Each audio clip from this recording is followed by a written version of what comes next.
The day Ugegbe returned from the dead, no one knew it was her. She came back with a face more beautiful than the sun, yet filled with the darkest of intentions. It all started on a night when the moon hid behind dark clouds. I was there, watching, helpless, as the most beautiful girl in our village, Ugegbe, was taken away to the evil forest. She was accused of a crime so terrible that even the elders trembled at the mention of it. They said Ugegbe stole the king's most prized possession, the golden statue of Ijele, a treasure that had been passed down from generation to generation, protected by charms and known to be untouchable. But I knew the truth. I knew because I was there when her four closest friends, Ifunanya, Nkem, Amarachi, and Ezinne, plotted against her. How can one person be this beautiful? It's not fair, Ifunanya had hissed, her eyes burning with envy. Everyone talks about her beauty. The boys follow her everywhere, and even the elders seek her advice like she's some wise spirit. Its time will bring her down. It was Ezinne who had suggested the plan. We'll say she stole from the king. No one would dare question the king's guards once we make the accusation. And so they did. I watched, too scared to speak up, too afraid of what they might do to me if I exposed their lie. They framed Ugegbe perfectly. They placed the king's golden statue in her hut, then whispered their deceit to the king's guards. Ugegbe never stood a chance. Her cries for innocence echoed through the village that night, but no one believed her, not even her own family. Please, I didn't do it, she had begged as the guards dragged her through the village square. Her voice was shaking, tears streaming down her face. Someone must have framed me. I would never touch the king's statue. Please believe me. But the elders only shook their heads, and the crowd jeered, some in pity, others in scorn. The king's order was final. Take her to the evil forest, he said, his face as hard as stone. She has brought a curse upon us. Her beauty has bewitched many, and now her greed will bring the wrath of the gods. The evil forest was no place for the living. It was where the spirits of the dead wandered, where wild beasts roamed, and no one ever returned from it. They left Ugegbe there, tied to a tree, deep inside the forest, and walked away, certain she would be claimed by the evil spirits or the wild animals. But Ugegbe did not die. 3 nights passed, and the spirits of the forest came to her. "Why are you here, child?" one of them asked, its voice like the rustling of leaves. "What wrong did you commit to deserve this fate?" "I am innocent," Ugegbe whispered, barely able to speak after days without food or water. "I was framed by my friends. They were jealous of me." The spirits circled her, their forms barely visible in the dark mist. "Jealousy?" one of them hissed. "Such a powerful, ugly thing." Another spirit, taller than the rest, approached her. "You shall live, Ugegbe. We will not take your life, but we will give you something more powerful." A cold wind blew through the forest as the spirits began to chant. Ugegbe's face shimmered in the pale moonlight, changing, becoming more radiant than ever before. Her beauty was now outwardly, beyond human comprehension. But with it, the spirit gave her something else: the power of revenge. "Go back to your village," they whispered. "None will recognize you, not even those who once knew you best. But beware, for the path you now walk is one of darkness." And so Ugegbe returned. When she stepped into the village, everyone marveled at the beautiful stranger. No one could believe such beauty existed. Even the king's sons looked at her with awe, and the women of the village whispered in jealousy. But Ugegbe was not there to be admired. She had come for her friends, the ones who betrayed her. The first was Ifunanya. Ugegbe found her by the river, washing clothes. "Good afternoon," Ugegbe greeted her, her voice as sweet as honey. Ifunanya looked up, startled. "Good afternoon. Who are you? I don't think I've seen you before." "I am a traveler," Ugegbe replied, her eyes narrowing as she studied Ifunanya's face. "I'm looking for someone who can show me around the village. Would you help me?" Ifunanya smiled, flattered. "Of course, I'd be happy to." As they walked, Ugegbe led her deep into the forest, near the very spot where she had once been left to die. When they reached the clearing, Ugegbe stopped. "Why have we come here?" Ifunanya asked, confused. Ugegbe turned to her, her beautiful face now twisted in anger. "Do you remember, Ifunanya?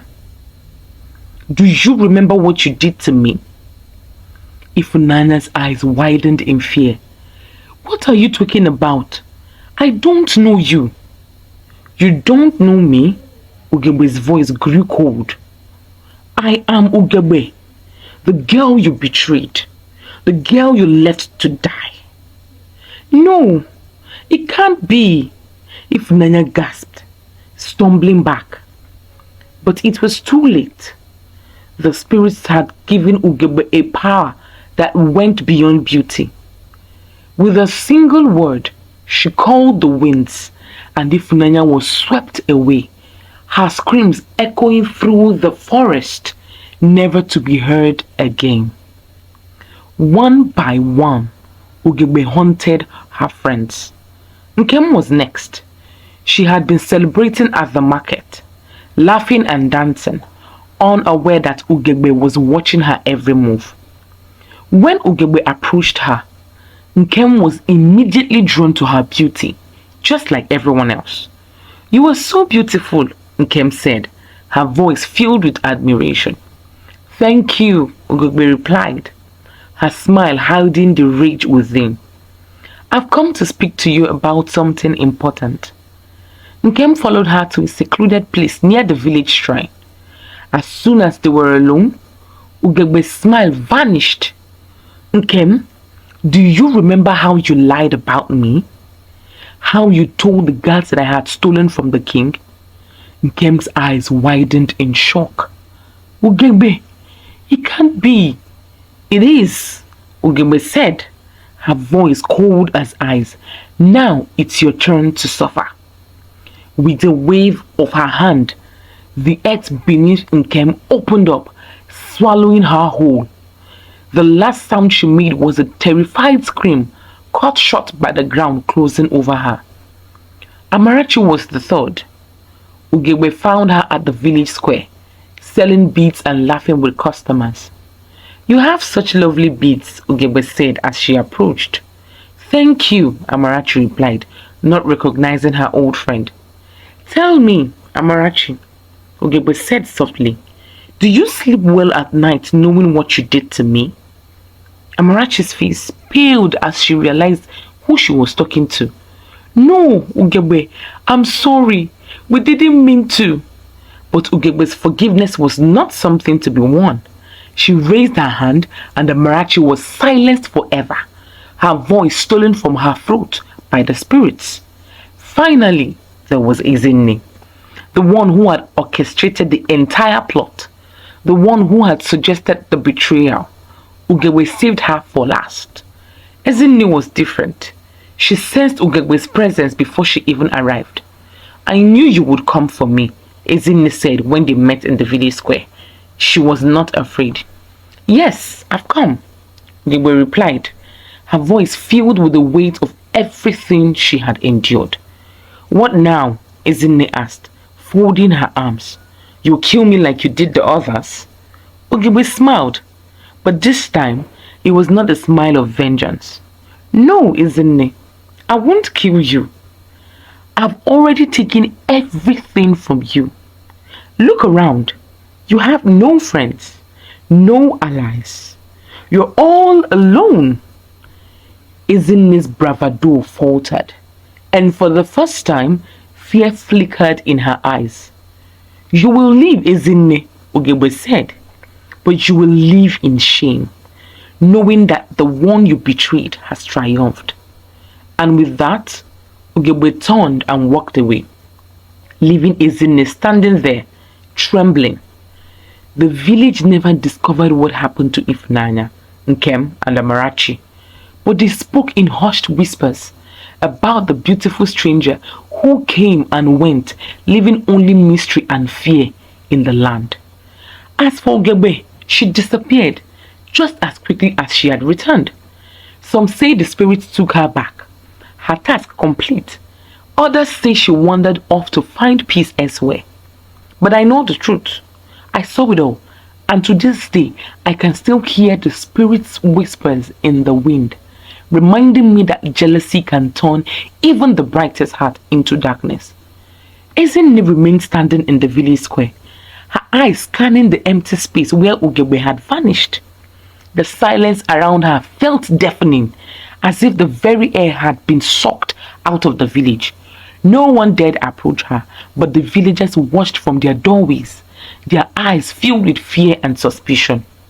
The once confident and proud Ezinne was now alone, her betrayal laid bare, her friends gone, and her name whispered only in contempt. She had believed that by framing Ugegbe, she and her friends would rise in favor, and they would become the new stars of the village. But now, she was nothing, and she knew it. For days, Ezinne wandered through the village like a ghost. The children avoided her, and the elders no longer called her for advice or counsel. Even her own family treated her with a distant coldness, as though they feared that whatever curse had taken Ugegbe would come for them next. One evening, as the sun began to set and the shadows of the forest crept closer to the village, Ezinne sat by the edge of the river, staring at her reflection in the water. Her once proud face was now gaunt, her eyes hollow from sleepless nights filled with nightmares of Ugegbe's face. That beautiful, otherworldly face that had haunted her every moment since their last encounter. Why didn't she just kill me? Ezinne whispered to herself, her voice trembling. Why leave me to live like this? To suffer? She threw a stone into the water, shattering her reflection. But when the ripples cleared, the reflection that stared back at her wasn't her own. It was Ugegbe. Ezinne gasped, stumbling back from the river bank, her heart racing, but the reflection didn't move. Ugegbe's face remained in the water, her eyes dark and cold, her lips twisted in a knowing smile. You thought you could escape your guilt? The reflection asked. Though Ugegbe's lips never moved, the voice was inside Ezinne's head, soft and haunting. Stop it! Leave me alone! Ezinne cried, covering her ears. You've already taken everything from me. The voice only laughed, a chilling sound that sent shivers down Ezinne's spine. No, Ezinne, I've only just begun. Suddenly, the wind around her began to swirl, lifting leaves and dust into the air. The trees around the riverbank creaked and groaned as if the very forest was alive, watching her and judging her. Ezinne scrambled to her feet and ran. She didn't know where she was going. All she knew was that she had to get away from the river, away from that voice, away from Ugegbe's ghost. But no matter how far she ran, the voice followed her. It echoed in her mind, laughing, mocking, reminding her of the betrayal that had led her here. You can't run from your guilt, isn't it? It lives inside you now, just as you live with the memory of what you've done. Ezinne's legs gave out beneath her. She collapsed in the middle of the village, gasping for breath, tears streaming down her face. The villagers gathered around her, their eyes wide with fear and confusion. "What's wrong with her?" one of the women whispered. "She's cursed," another man said. "Even since Ugegbe disappeared. Ever since she left, she hasn't been the same." Ezinne looked up at them, her vision blurry from the tears. She wanted to scream to tell them the truth, that she and her friends had framed Ugegbe, that they were the reason she was taken to the evil forest. But her voice was gone, trapped in her throat by the weight of her guilt. Then, from the corner of her eye, Ezinne saw something.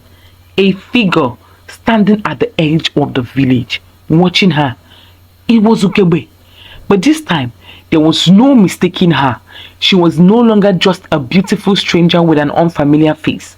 Her true self, the girl who had once been betrayed, stood before Ezinne now, her eyes glowing with the light of the spirits who had revived her. "She's here," Ezinne whispered, her voice barely audible. "Ugegbe, she's here." But when the villagers looked in the direction Ezinne was staring, they saw nothing. Only the empty road leading to the forest. "There's no one there, Ezinne," one of the elders said, shaking his head. "You've been seeing things." But Ezinne knew better.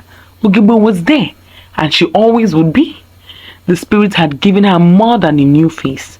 They had given her the power to hunt those who had wronged her, to make sure that the memory of her betrayal would never be forgotten. Ezinne would never escape her guilt, just as her friends had never escaped their fate. In the days that followed, Ezinne retreated into herself. She no longer left her hut, no longer spoke to anyone, no longer ate. The villagers whispered that she had gone mad, that the guilt of whatever crime she had committed had finally consumed her. And then, one morning, she was gone. Some say she went into the forest searching for Ugegbe, hoping to beg for forgiveness. Others say the spirits came for her in the night, just as they had once come for Ugegbe. But no one ever saw Ezinne again. The village slowly returned to normal, but the memory of Ugegbe lingered. The king's sons who had once marveled at the beautiful stranger no longer spoke of her. The elders no longer whispered about the theft of the golden statue. It was as if the entire village had decided to forget, to bury the past along with the memory of those who had been lost. But I remember every detail, every conversation, every tear shed, every scream that echoed through the village. I remember Ugegbe's face, not just the one the spirit had given her, but the one she had won before, the face of a girl who had been loved, admired, and envied. And sometimes, on quiet nights, when the wind is still and the moon hides behind the clouds, I hear her laughter. It's soft, almost like a whisper, but it's there. A reminder that Ugegbe's story is not over, and perhaps it never will be. This is the end of today's story. I hope you enjoyed this, and I also hope you have subscribed to my channel. Please, let's join hands and grow this community together. Turn on your notification button so that you'll be the first to know when I post a new video. Please like, please share, please comment in the comment section. Thank you. I love you guys, and God bless you.